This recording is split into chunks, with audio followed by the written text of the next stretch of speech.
Joseph de la Capelle, catholique et légitimiste. Donc une vidéo, nous sommes le 18 octobre 2024 et donc je voulais faire une vidéo politique. Donc voilà, et donc nous sommes le 18 octobre, donc on parle beaucoup de la dette, le nouvel gouvernement prend un peu ses lignes, etc. Enfin bref, c'est un peu compliqué, il y a un déficit énorme. Donc, par contre, ce qu'il y a de très bien, c'est que Marion Maréchal maintenant est complètement indépendante. Donc elle dit ce qu'elle veut, donc ça c'est pas mal, ça va être probablement intéressant. Et donc voilà, donc le parti légitimiste, hein, c'est Joseph de la Capelle. Hein. Chacun a son parti légitimiste, à vous de l'exploiter. Donc c'est pas parce qu'on est légitimiste que l'on n'a pas de pensée politique. Alors là, tout le monde parle de la dette et on va faire payer les Français, etc. J'ai fait pas mal de vidéos sur cette histoire de la finance. Les 3500 milliards, je pense qu'il faudrait partir sur 4500 ou 5000, même 5000 milliards. Et ce qui est en plus, ben on le garde dans la caisse, mais on ne le dépense pas. Enfin, on ne le dépense pas tout de suite. Et mettre tous ces milliards sur ceux qui font allégeance au roi. C'est-à-dire aujourd'hui, il doit y avoir 400 ou 500 personnes, donc ça va faire... chaque sujet de Sa Majesté va se retrouver avec 10 milliards de dettes sur son compte. Évidemment, c'est l'État qui est garant de ça, hein, on est bien d'accord. Comme ça, on supprime la dette, on crée la Banque de France, on rend autonome et français le Crédit Lyonnais, Crédit Agricole, enfin toutes les banques françaises, rattachées à la Banque de France. En fait, tout ça sont des succursales de la Banque de France. Et la Banque de France appartient à ces Français. Donc les 400, 500. À chaque fois qu'un Français fait allégeance au roi, soit en étant membre de l'Institut, etc., on lui met sur son compte en négatif donc la dette, donc un peu moins que ce qu'il y avait avant. Mais il aura peut-être aussi des bénéfices, c'est-à-dire qu'on est sur une France à taux zéro. Donc après, il faut que le gouvernement agisse en conséquence et agisse bien. Donc là, il faut faire le RIC de manière... voilà, il faut faire le RIC pour tous les Français que ça intéresse.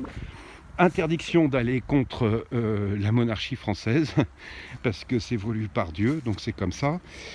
Et donc un RIC et les propositions qui sont dans le sens aussi des lois de Dieu, ben on peut les accepter. Les propositions qui sont minoritaires mais qui vont dans le sens du bien commun, qui ne vont pas contre les lois de Dieu, on peut les accepter aussi. Et puis évidemment, les lois qui vont contre Dieu ne sont pas acceptables. Voilà, donc je pense que dans un premier temps, pour ce qui est de l'avortement, il faut revenir à la loi Veil, parce que si la loi Veil était appliquée, ce qui n'a jamais été le cas, il n'y aurait pratiquement pas d'avortement. Voilà. Mais enfin, tout ça, que ce soit l'avortement ou l'euthanasie, c'est un problème, c'est le problème du curé, c'est le problème de l'évêque, c'est le problème de la famille et du médecin.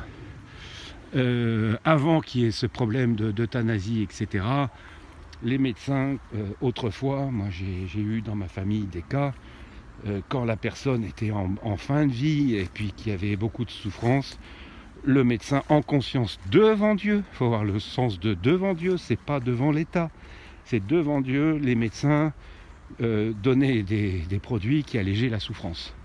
Et donc qui parfois, peut-être sur quelques heures, pouvaient abréger la vie. Voilà.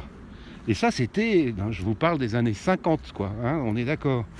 Donc, que ça soit l'avortement ou que ce soit l'euthanasie, ce sont des problèmes qui dépendent de la conscience des médecins. Il ne doit pas y avoir d'avortement. Les seuls avortements effectivement, qui ont un sens, c'est quand il y a une grossesse extra-utérine et que donc la mère et l'embryon sont condamnés. Évidemment, là, c'est normal qu'il y ait une opération. Voilà. Enfin bref, donc, alors la dette, voilà, donc il faut la supprimer complètement, la dette française, la mettre sur le dos des Français catholiques et légitimistes, et que l'État voit à qui on doit de l'argent. Parce qu'il y a aussi des gens qui nous doivent de l'argent. Alors d'une part, on doit certainement de l'argent à BlackRock et tout ça, l'Arabie Saoudite, etc. Est-ce que nous doivent pas aussi de l'argent? Est-ce que la haute finance, depuis 2 siècles, ne nous a pas grugé? Tout ça sont des enquêtes, c'est ce que j'avais dit, il faut faire une audit de la finance internationale. Et non seulement donc on doit peut-être de l'argent à Rothschild ou BlackRock, mais peut-être que nous en doivent 10 fois ou 100 fois plus. Vous voyez ce que je veux dire? C'est-à-dire qu'il y a un vrai travail à faire là, d'expertise. Donc là, il faut mettre la DGSE, il faut mettre les experts là-dessus, les experts financiers. Pourquoi pas Monsieur Gave et tout ça, des gens qui ont été dans la finance. Alors Monsieur Gave, moi je l'aime beaucoup, hein, Charles Gave, mais c'est un libéral. Donc c'est bien, le libéralisme à un certain niveau, on est d'accord. La loi, mais c'est pas, il n'y a pas que la loi du marché. La monnaie, c'est la souveraineté des États. Et si vous êtes dans un État qui n'est pas corrompu, vous avez une monnaie qui vaut de l'argent. Si vous êtes dans un pays corrompu de merde, vous avez une monnaie de singe. La justice est directe et immédiate. Donc après, moi personnellement, je suis un peu libéral. C'est-à-dire qu'après, il y a le marché, etc. Mais attention, les boîtes françaises qui fonctionnent, il ne faut pas qu'elles soient vendues aux Américains, ni aux Chinois. Les terrains agricoles, il faut que ça soit revendu ou redonné à des Français.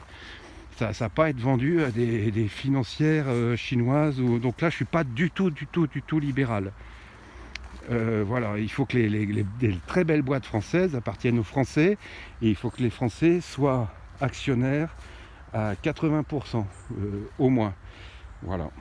Enfin bref, il y a des tas de choses à voir. Mais là, leur histoire de dette, là, c'est gonflant, quoi. Et il n'y a aucun homme politique qui en parle. Il faut arrêter. Il faut poser l'argent qu'on doit. Il faut rembourser les gens à qui on doit de l'argent en créant notre banque, en créant la banque de France. Et toutes les banques françaises sont liées à la Banque de France. Donc on rembourse, hein, donc ça s'appelle monnaie de singe, hein, tac, et on recrédite sur ceux qui doivent rembourser, donc les gens catholiques et légitimistes, donc les vrais Français. Et après, donc les gens progressent. Et ces gens-là qui ont une dette énorme, ils ont aussi des avantages. Parce que comme on repart à un taux zéro, ils ont sur leur compte un compte positif, un compte vert. Et les choses sont créditées dessus. Donc on gagne de l'argent. En étant endetté, on gagne de l'argent. Parce que c'est eux qui sont les maîtres du capital de toute la France, vous voyez, au niveau financier. Et c'est plus des gens extérieurs, on va dire, vous voyez. C'est plus Rothschild, c'est plus BlackRock et tout ça, c'est que des Français. Et dès que quelqu'un fait allégeance au roi, tac, ça enlève un peu de dette à tout le monde et ça en rajoute à lui, mais lui, il a aussi des avantages. Je sais pas, je suis peut-être idiot, hein, mais c'est quand même simple. C'est-à-dire qu'il ne faut pas que... c'est Pompidou hein, qui avait fait que la dette appartienne aux banques privées. Agent de Rothschild, cherchez l'erreur. Enfin voilà.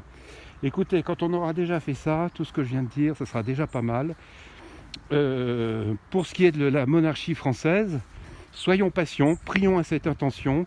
Je pense que le roi est prêt, mais le temps n'est pas encore venu, parce qu'à cause des Français, à cause des gens qui sont des traîtres.